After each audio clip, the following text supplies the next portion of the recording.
Good morning and welcome to another edition of Unpacking with Pack Scout. Today we are following up a recent report, in fact the most recent report that I've created, which is looking at sustainability in their own words. So this was a survey that was of 221 rarely reached respondents, mainly people who were responsible for the packaging innovation, research and development, and the executive direction of consumer goods and manufacturers. There's also a couple of academic and research organizations in there as well. It's just 3 questions. What they felt was the most promising sustainability strategy in the next 5 years, the biggest sustainability challenge facing their organization today, and what their packaging mix is composed of. The idea was just to use the opportunity to try and find from these senior people who are rarely asked about how they're seeing the market happen, what they're seeing happening in terms of sustainability. So 221 respondents, 96 different companies, 52 of them were consumer goods companies.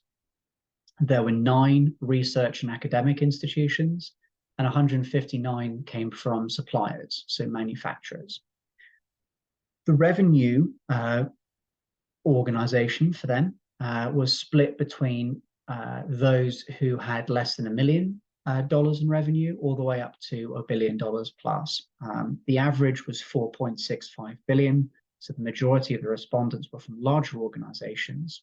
We had 4 out of 221 were less than $1 million, 55 1 to 99 million, 58 100 to $999 million, and then 104 of them were over $1 billion. 215 of 221 people managed teams or at least one direct report, and 185 also had budget responsibility particular to their job responsibility or division.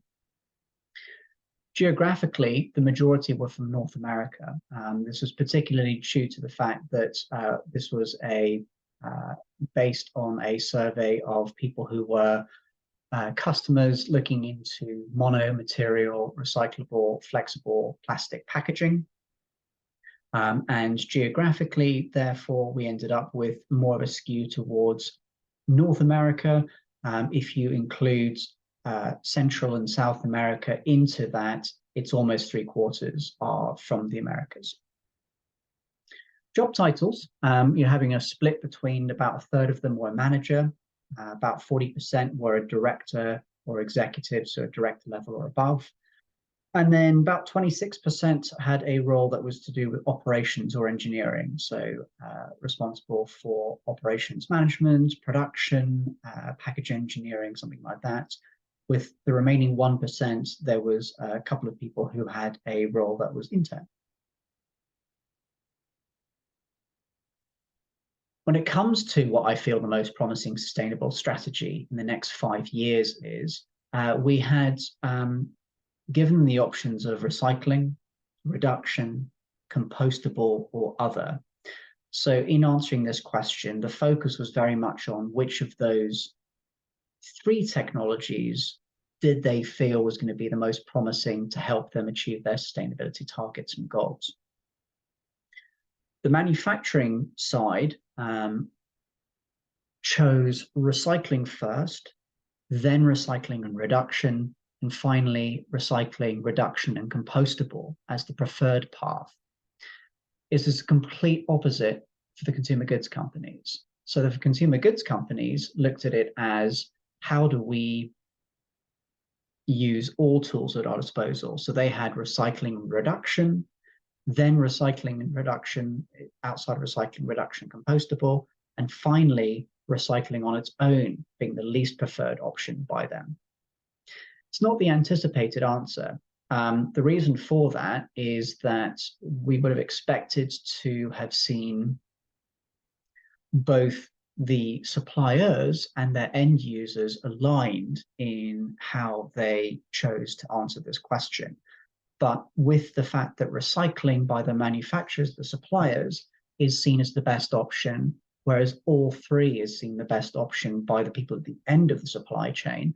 It's quite an interesting point of differentiation, and is not surprising that there are repeated issues that are happening in the supply chain at the moment, because if you're going from a sort of bottleneck where everybody who supplies is only looking at one of the three options, and everybody at the top of the chain is looking at all three options, somewhere along the line, you've got one stream trying to supply three. So the next section is just a chart to visualize what we were being told.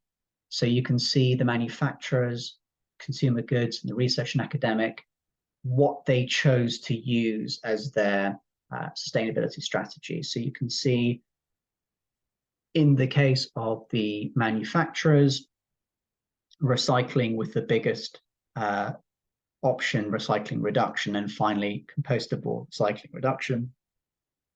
It's slightly the other way around when it comes to the consumer goods. And then the research and academic companies had far fewer respondents. So we only had about 9 respondents. So the numbers aren't quite as possible to make any reasonable discussions or deductions from. Here's a heat map to kind of put that information into slightly more easy to see understanding of where the bigger numbers are. So you've got this 51 here, 51, 36, 23. So that shows you that 51 recycling, 36 recycling reduction, 23 for compostable recycling reduction, as compared to the consumer goods companies who have recycling reduction, then compostable recycling reduction, and finally recycling is the last option for them. The second goal here was the biggest sustainability challenge that my organization faces today is. Now, we wanted to make this a little bit easier to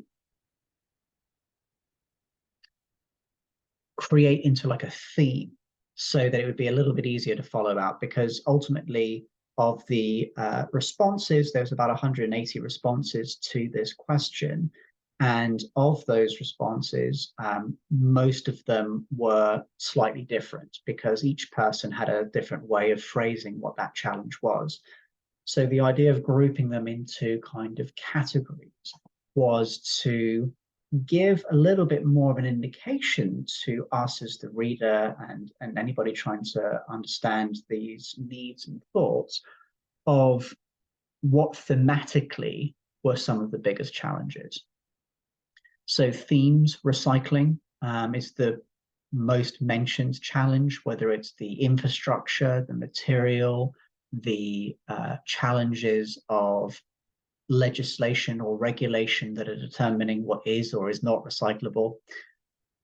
The next up was materials. So here, again, probably understandably, if there's a way of creating a material that is 100% recyclable in the infrastructure that exists today, that will solve that recycling challenge that has been mentioned by some of the people. And so what we're seeing is an understanding that if you go kind of one step further back from where that recycling challenge is occurring, dealing with the materials should help you alleviate that problem. Customer and consumer. So the challenge here is based a little bit like we discussed in the first question, of this slight breakdown between how the different organizations are looking to solve their sustainability strategies.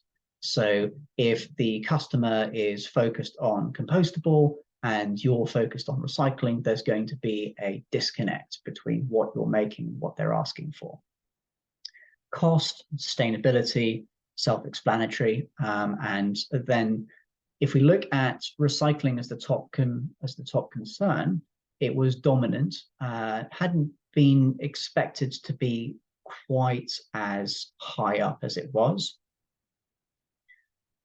Cost and capacity are normally, scale and cost are normally the ones that are considered the key challenges in sustainability. However, the respondents here are choosing to focus more on sustainability and in terms of recycling and materials than they are specifically on cost and scale.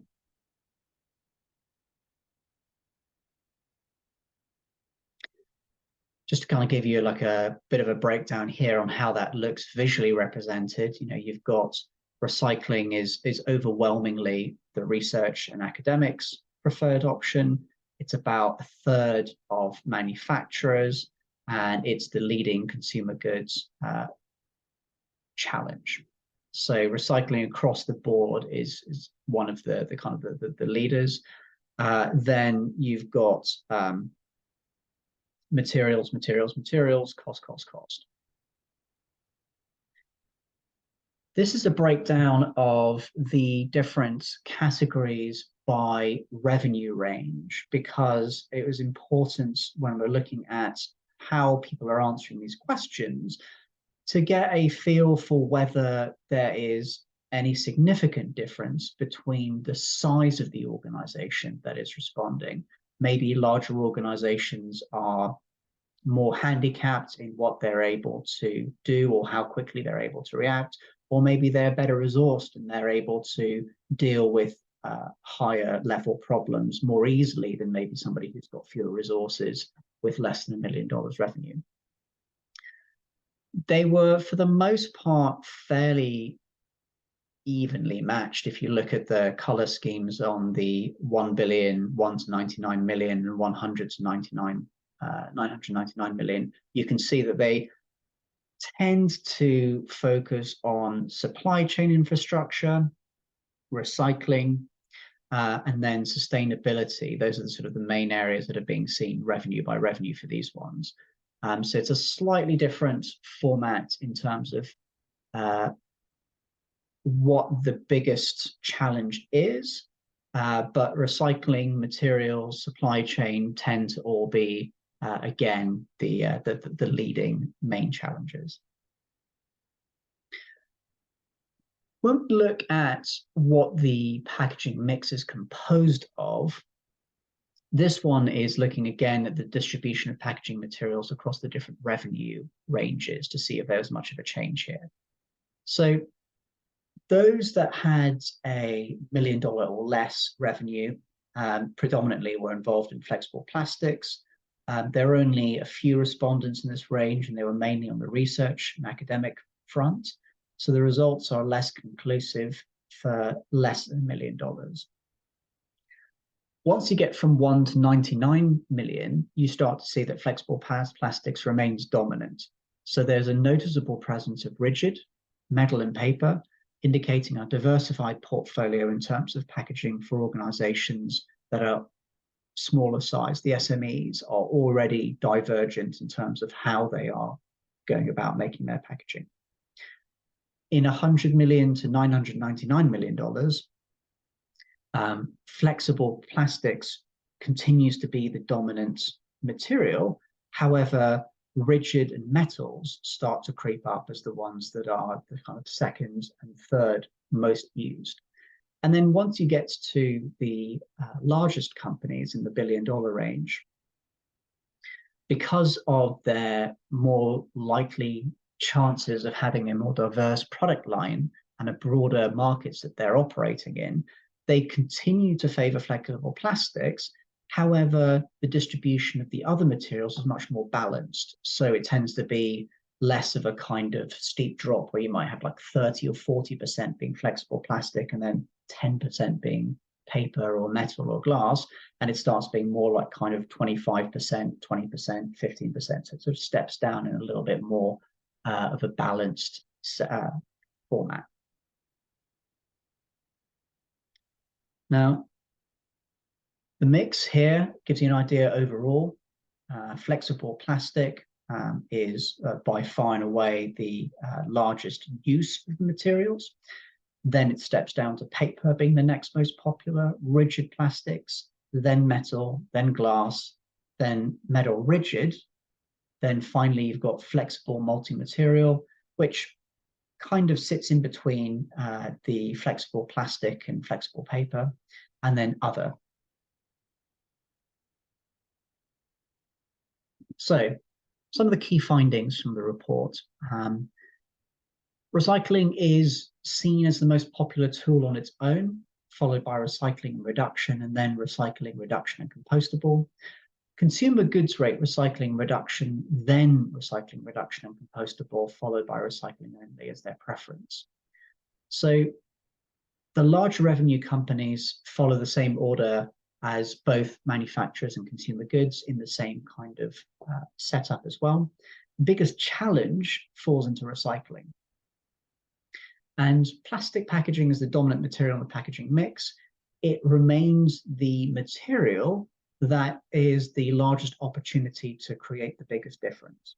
So if the strategy for sustainability is to lower emissions or to produce more circular leaning materials, or to reduce your waste or footprint in some other tangible metric, all of those are going to rely on the plastic part of that making the most significant movements, because as soon as companies are able to provide a compostable or reduced or 100% recyclable plastic material to their packaging lines, that will make about a third or a quarter impact onto their overall packaging mix footprint. And so that's where the biggest wins are at the moment, or the biggest opportunities to make a significant difference, I should say, because never going to win in sustainability, but the areas which have an opportunity to make the most immediate impact and difference remain in flexible plastic packaging. So takeaways. Here, the key thing to bear in mind is that scale and cost remain vital. So there's been too much focus recently on the technology. So people trying to solve the problem of renewable or sustainable or bio or compostable have been focused on answering the question from a technology perspective. And there is a lot of technology out there that works. It is 100% compostable, or it is a lower footprint, or it is a better use of resources, or it has a number of different factors that allow it to make the packaging better. The problem is that it can't get made either in a financially feasible way, it's too expensive, or it can't be made in the scale that it was required to do so in order to benefit the companies and the consumers that are using that material. So the key is that scale and cost are more important than the technology, because if the technology might be slightly less good, have fewer benefits than the kind of all-encompassing technology, but it can be made in the numbers that it's required to be made at, that is more beneficial to the larger companies that are going to be using the technology than having something that can only work for 1 or 10 or 100 products and not for the many thousands or millions that they're making. Because sustainability is an infinite game and it cannot be won, the only way to be successful at it is to have the momentum to keep going as a business. So using resources sparingly and efficiently in order to make sure that you are not just making, wasting, or making, using, and wasting, but instead you are leaning towards the circular economy where things are kept in the loop for longer. You don't just kind of make it and dump it. The suppliers and the brands are not aligned. That's one of the biggest takeaways of this report. So this is leading to a number of issues with optimized packaging because people are pulling in different directions. Now, on the one hand, obviously everybody's strategy is going to be slightly different, and they've all got different resources and means and requirements on their time and resources that they need to match in order to be successful. But the key here is that if there's an industry where people are working together, you can't have such significant gaps in fairly fundamental questions about what the key challenge is or what the biggest opportunity or strategy to hit your targets is going to be, because that will cause significant issues in the supply chains. Because if there is no work being done on compostable materials, for example, because everybody in the supply chain thinks that recycling is the best way forward, then there's not going to be the compostable raw material improvements or innovation feeding that need by the consumer goods companies. And therefore, there's not going to be as many resources devoted to that track. And so it's not going to be something that is going to be able to succeed in being realized as a market alternative as quickly as maybe recycling is, because it's got more resources and investment dedicated to it. The larger companies are not, in fact, as stagnant as had been anticipated. So it just takes a bit more to move them because they are larger masses. So it's a bit like an oil tanker turning in the water. It takes more time, it takes more energy and resources, and it takes more planning to allow it to move more nimbly. They have the ability to scale and reduce cost fastest, however, because they are the ones that are making the most amount of materials and products. So if they can adopt a technology or adopt a material, they can see those prices fall the quickest and scale rise the fastest in order to satisfy the need. Consumers want clear-cut information. So why the packaging is going to help them with their sustainability goals and how they can best dispose of it to enhance retention or recycling and accurate information on the resources available to help them be sustainable. So there's no point in being technically right, so telling me as a consumer that the material is recyclable, if I don't have the infrastructure to recycle it nearby me, because then, sure, it is recyclable technically, but my understanding as the consumer who is trying to find a way to recycle that material is that actually it's not. So I see that as greenwashing or a false claim or false advertising. And in the back of my mind, I think to myself, okay, well, that company is, whether it's deliberate or by accident, either way, I feel myself thinking, well, they don't know what they're talking about, so I can't trust them. And trust is such a vital aspect of the branding and the reputation experience that it can take years and years and years for brands to develop that reputation as being the best quality or whatever else it might be that they deliver. But if they are caught out in a mistake or a miscommunication or a claim, then it will turn customers away. So that's it. For anybody who wants to read the full report, you can go to my website, which is www.thepackscout.com, the same as the end of my email address below, which is matthew@thepackscout.com. Got my phone number below, and then for LinkedIn, you can find me under Matthew Rogerson.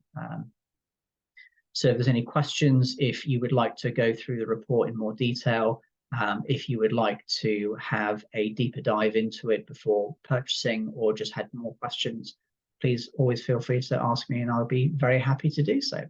I hope this has helped. And in the meantime, hope everybody has a wonderful day. Thank you.